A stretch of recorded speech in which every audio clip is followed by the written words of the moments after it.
Recently I matched with a doctor on a dating app, and I was just like, I said, what do you do? He's like, I'm a doctor. And he was just like, I was like, okay, so what's your goals? He was just like, oh no, I kind of blocked you because like, what do you mean what's my goals? Is a doctor not enough? I don't want somebody who's content with where they are. A doctor is being a doctor is amazing. I understand what you guys go through to get there, but why can't you want more? I guess me having three jobs shows you that I'm never comfortable with being in one place. Not being he need to run for the president. He'd Mhm. already a surgeon, and that ain't enough for you. She looked disgusted at her. Like, yo, it ain't like he working on the grill at McDonald's or whatever. Hopefully next week they move me up to fries or whatever. Then ultimately, my goal is to have my own chain of McDonald's. To become a doctor, it take up to like 13 years, 12 years in some cases.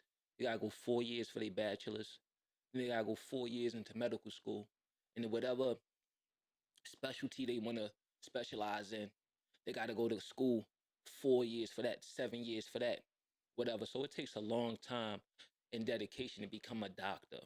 What you hear is talking points being regurgitated and people not having their own mind, hearing what women are saying on the internet and getting their social cues from them to as though they don't even realize how accomplished a doctor is.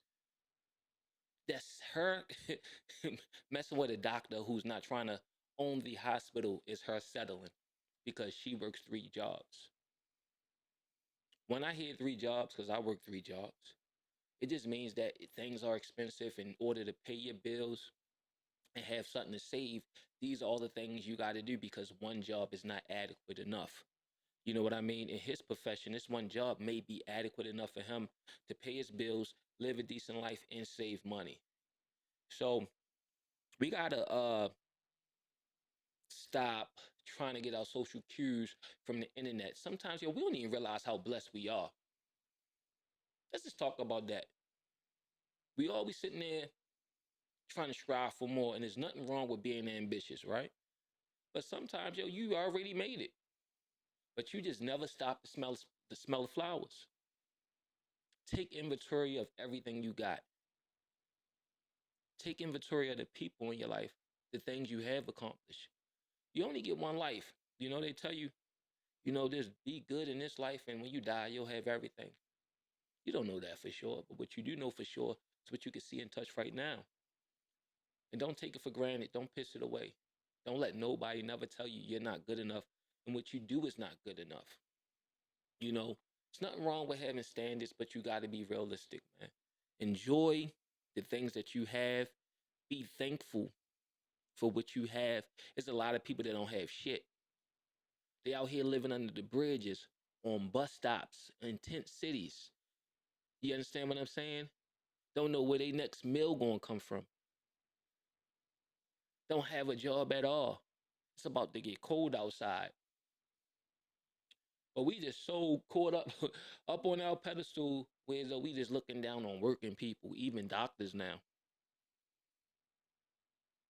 Being a bus driver wasn't enough a year ago.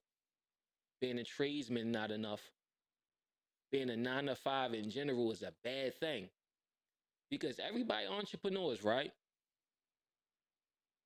Everybody entrepreneurs. There's nothing wrong with being an entrepreneur.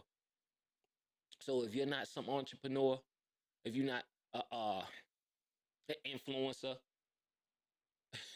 you looking down on the people who actually take the time to watch your content, buy your products, patronize your stores. These are the people who you gonna look down on. Us 9 to 5ers are the salt of the earth. We keep everything moving. We maintain the world that you live in so you can sit there and be an entrepreneur. Without us, this shit'll fall apart. Then you be back to hunter gatherers. Just don't take it for granted, man, and just be comfortable in your skin. Don't let women like this or their little fucking ideas, man. Let's rewind this goofy. No disrespect to her, but she goofy. Recently I matched with a doctor on a dating app, and I was just like, I said, what do you do? He's like, I'm a doctor. And he was just like, I was like, okay, so what's your goals?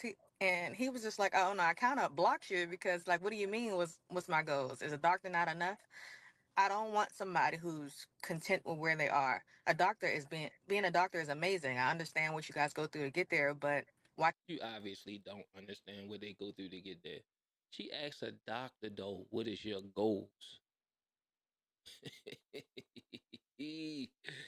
Imagine being on the other end of that call, all the studying, knowing every body part, the insides and outs, and the trial and error, what to do, how many CCs of this and that to give a person when they flatline. Oh, imagine that. What's your goals? Jesus can't you Christ. want more? I guess me having three jobs shows you that I'm never comfortable with being in one place. The projection here is crazy. Let me guess. Your three jobs are crappy, so you need more. He made it, baby. He at the top. This is crazy. Child, not being a he need to run for the president. He's already a surgeon, and that ain't enough for you. I, it's not a money thing more, so I guess it's an ambition thing. That is the definition of ambition. Going to school 13 years to become a surgeon.